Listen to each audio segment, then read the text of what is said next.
Hi, everybody. Welcome to Stamping with Melva. I'm Melva Peters with stampingwithmelva.com. And today I wanted to show you how I made the Arrowfold card that I shared on my blog. It's part of the International Highlights blog hop. And I am absolutely in love with the Symbols of Fortune suite from the upcoming January to June mini catalog from Stampin' Up. It goes live tomorrow. So if you're watching this on January 3rd, which is when I shared it on my blog, it's not live yet, but it will be live on January 4th, and you will be able to get your hands on this Symbol of Fortune suite. It was my absolute favorite when I saw it for all sorts of reasons. It's just the colors in the designer series paper are stunning. My logo actually has ginkgo in it, ginkgo leaves. And ginkgo is one of my absolutely favorite leaves. I used to have a necklace that I wore all the time. And this stamp set actually has ginkgo dies with it. It's just perfect. So today I made an Arrowfold card using the stunning designer series paper. So one side of the designer series paper has printed patterns on it in colors like soft succulent and crumb cake and smoky slate and calypso coral. And the other side, its specialty paper, are all in smoky slate and gold, and it is and white. Just so pretty. I can't wait to show you some more projects that I've already created with it. Everything. This is one of those suites that I think is you can't make a card that isn't beautiful. I know I've said that before, but only about a few suites, and this is one of them. So let me switch over to my desktop and I will show you how I made this fancy fold card. I've done one of these before using the prized peony suite. That's another one of my favorite suites, but this, I love how this turned out, and I'm going to get a bit of a glare because of this gold. But there you go. You can see the Arrowfold. This designer series paper, this is my very favorite, of course, with the ginkgo leaves all in gold and white. And on the front, there is just kind of the ones with the splatter. The stamp set, which I will bring in, has this great crane and flowers, little dragonflies, just really pretty. And so I've stamped a crane in smoky slate and cut it out using the die. And then I've done a bit of embossing for the sentiment. And I've cut a ginkgo leaves out of gold. Let me bring in the dies and show you. Let's move that out of the way. All right, so these are the dies. So you get the dies that will cut out the crane and the flowers. And then this, I think this is bamboo. And then the dragonflies. So you get these, oops, there we go. So you get these 4 dies that cut out the images, and then you get these three dies that will cut out a long piece of ginkgo leaves, which I've already got and cut out for gold. I'm going to use that. You can see I've used these, got all pieces in them. Some kind of sprig and smaller ginkgo leaf. Just love this set of dies. Okay, let me put those back. So this is one of those cards that you kind of go, oh, this is really hard to make. It really isn't that hard to make. So let me bring in my supplies and I'll show you how you put this together. So I've got a piece of smoky slate cardstock that is cut 4 1/4 by 11. And we're going to score it at 5 1/2. All right. So that's the first thing you want to do is score it in half. And then what we're going to do is you're going to take your, let's actually fold that so I can see the score line a little better. All right, give it a good burnish. Okay, so there I can see the score line. So just take a pencil. You can erase this afterwards, and you want to make a mark at 2 inches from the bottom. So that would be at 3 1/2. Actually, let's do it this way. So we're going to come up. So you're going to do 2 inches from the bottom and 4 inches from the bottom. And the same on this side. 2 inches from the bottom, just a little mark, 4 inches from the bottom. And then on the 4 1/4 inch side, you're going to put a little mark at 2 1/8. That's halfway. And now this is where you need your trimmer, actually your scorer. So if you can use your trimmer and with the scoring tool, or if you've got a separate scoring tool. So make sure you are scoring this. So what you're going to do is you're going to line up. You're going to score from the 5 1/2 inch mark score down to this 2 1/4. So I'm just lining up my score line with my little 2 1/8 inch mark, and I'm going to score. And then I'm going to just turn it a little bit and put my mark, my 4 inch. This is the mark at 4 inches. And again, put that in the middle of my track. And you're going to score from the 2 1/8 inch up to that 4 inch. And then the same from the 2 inch to the 2 1/8 inch. So you're going to get three scored lines, one from the 5 1/2 inch score down to the 2 1/8, one from 4 inches and one from 2 inches. And you're going to turn it and do exactly the same. So I'm going to put my 2 1/8 inch in the track and the 5 1/2.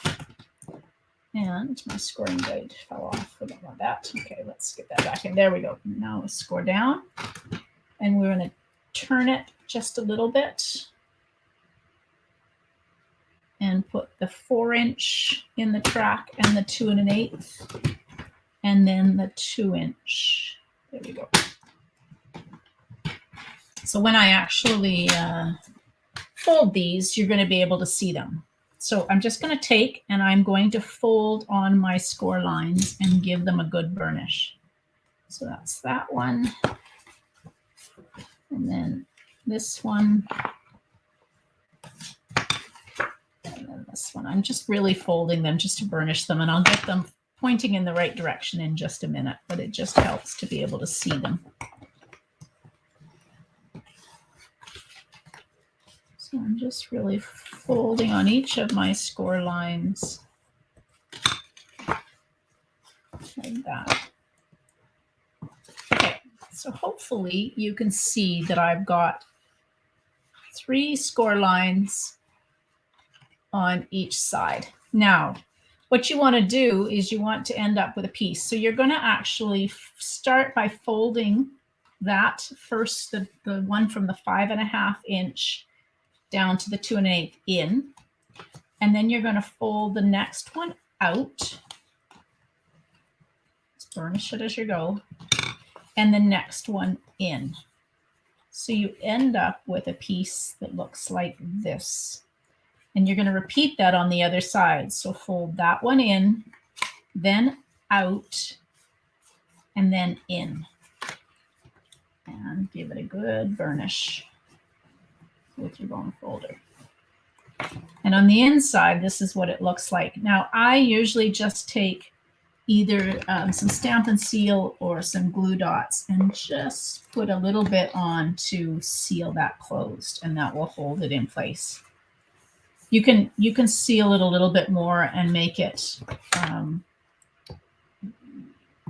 little bit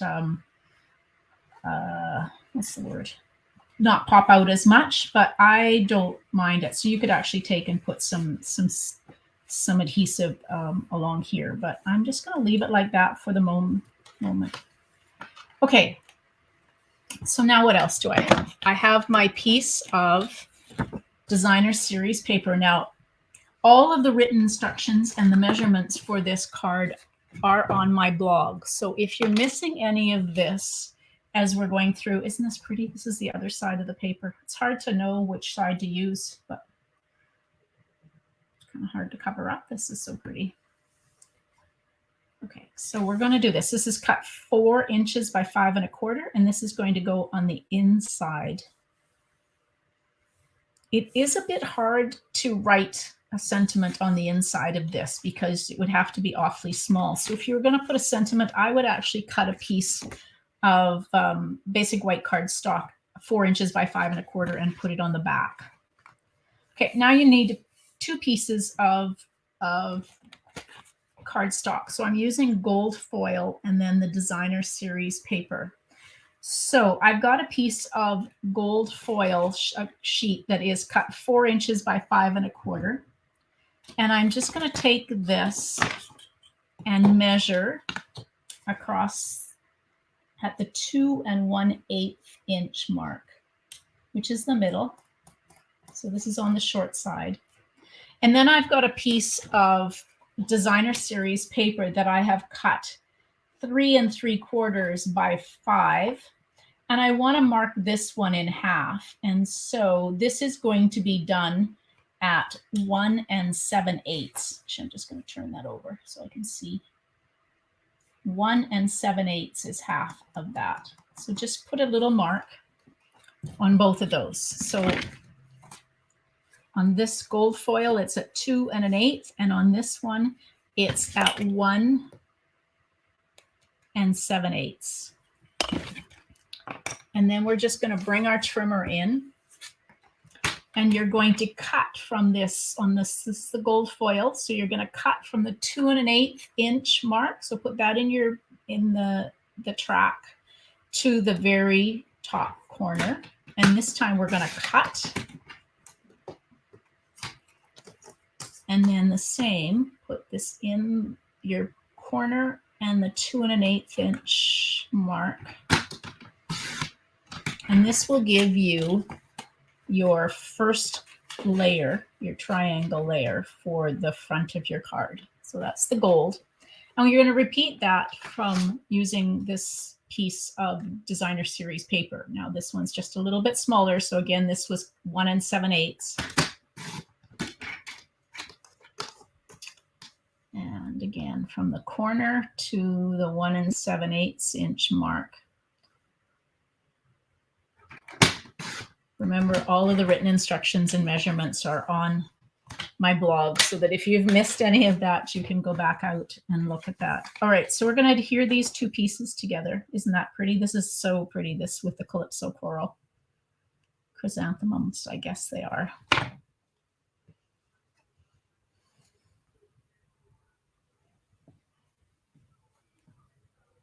All right, there's this, and then this piece is now going to go on the arrow.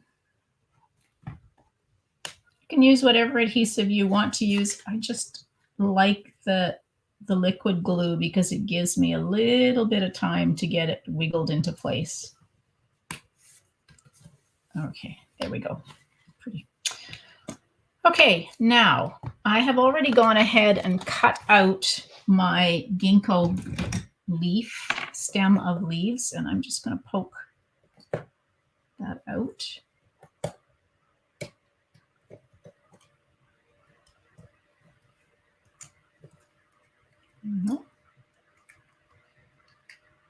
There we go.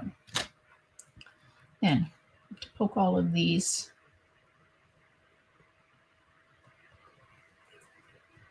out, all of the little bits.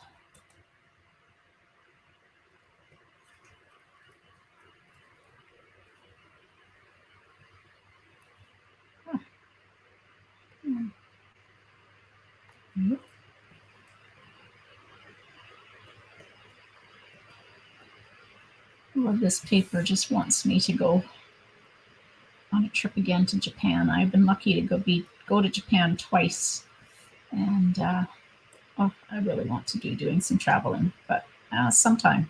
Hopefully 2020 will be a different year, and at some point we will be able to go and do some traveling. Okay, all right, so I've got my piece of ginkgo. I'm just going to put it there. So I'm going to use glue dots.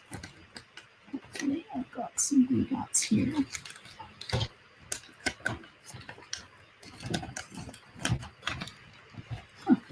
Oh, they're there. Yeah, I had some. Okay, and I'm just going to put a glue dot on the parts that are big enough that will allow a glue dot to go on without it showing through. That one stuck to my finger.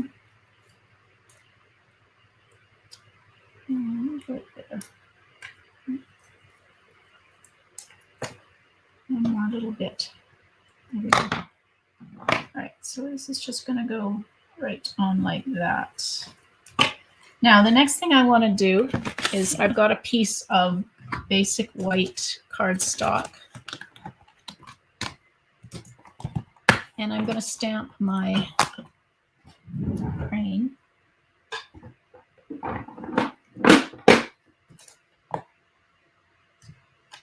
And then I'm also going to get it. Okay, and I'm going to stamp this in smoky slate.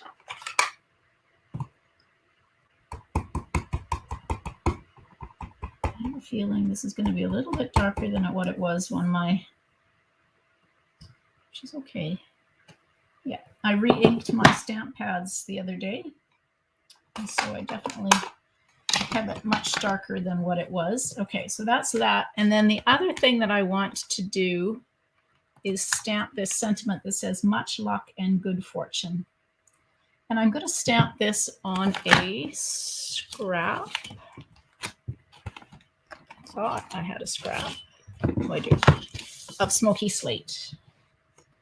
So one of the things that you want to do first, you can find, is, there it is. Now, Stampin' Up! Doesn't sell these anymore, and one of these days I'm going to show you how to make one. This is an embossing buddy. It's full of cornstarch, so it just kind of takes the static away. So when you use the embossing powder, you don't get the embossing powder going all over the place. So I'm stamping this in Versamark, and then I'm just bringing in my gold. So I keep all of my embossing powders in a container. I just find it easier than that little jar.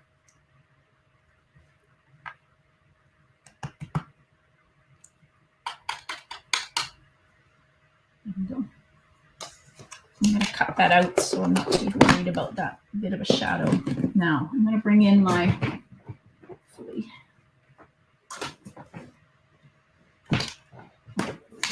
now I'm going to hold this down, and it's going to get a little loud. And you want it on the highest heat.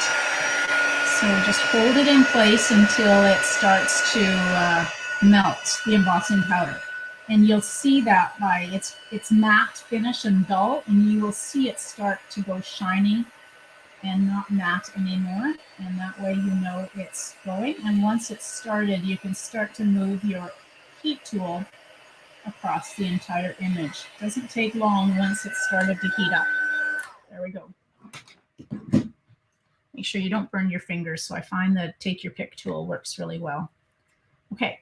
Now I'm going to cut out my crane using this die, and you can use a Post-it note or a piece of Post-it note tape to hold this in place, just so it doesn't shift as you're running it through the Stampin' Cut and Emboss machine. So mine's just off to the side, so I'm just going to go and cut it out. There we go.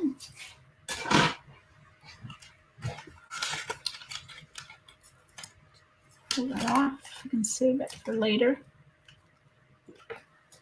And there's my crane. Isn't it pretty? Okay, and with this, I'm just going to take and fussy cut around this. Now, if you watched me before, you know I like to fussy cut my sentiments. You could use a die or you could use a punch if you wanted, but I'm just going to take and cut it out like that. I think on my original, where's my original card? I actually, maybe I'll do that. I had cut around it, so we will do that again because I'm going to adhere this onto some gold. So I'm just kind of going around the edge. Like that. There we go. Now, I've got a piece of gold here. This is one of the ones I use. This is one of my triangles, so that kind of doesn't go to waste. We will use, hopefully, there we go, dimensionals. So just pop this up, a couple of dimensionals.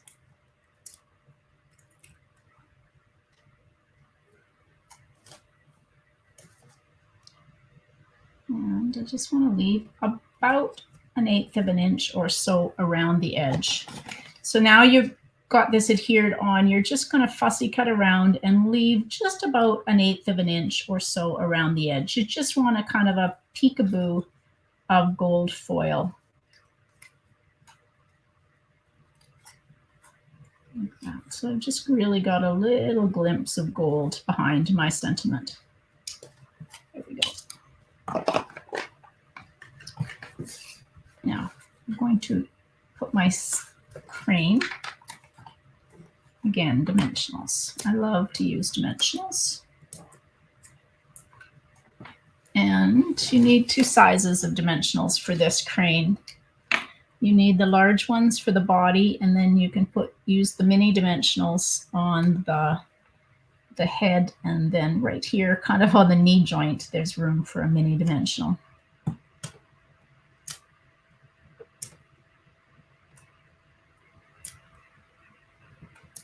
Here we go. So I'm just going to go like that.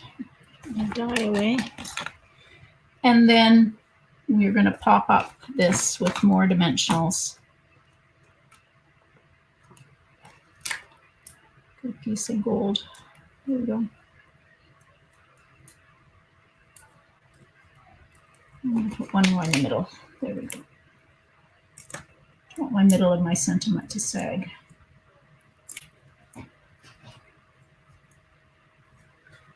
And we're going to go just like that. Now, the last thing that I'm going to do is these polished dots are part of the suite, and they are kind of a pinky color and white. And so we're going to use the pink ones.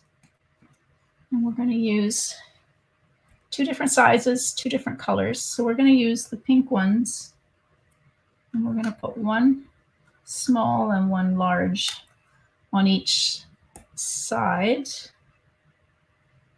We're going to alternate them. So one's got the large one at the top, one side, and one's got the small one at the top, and then one more just to balance it.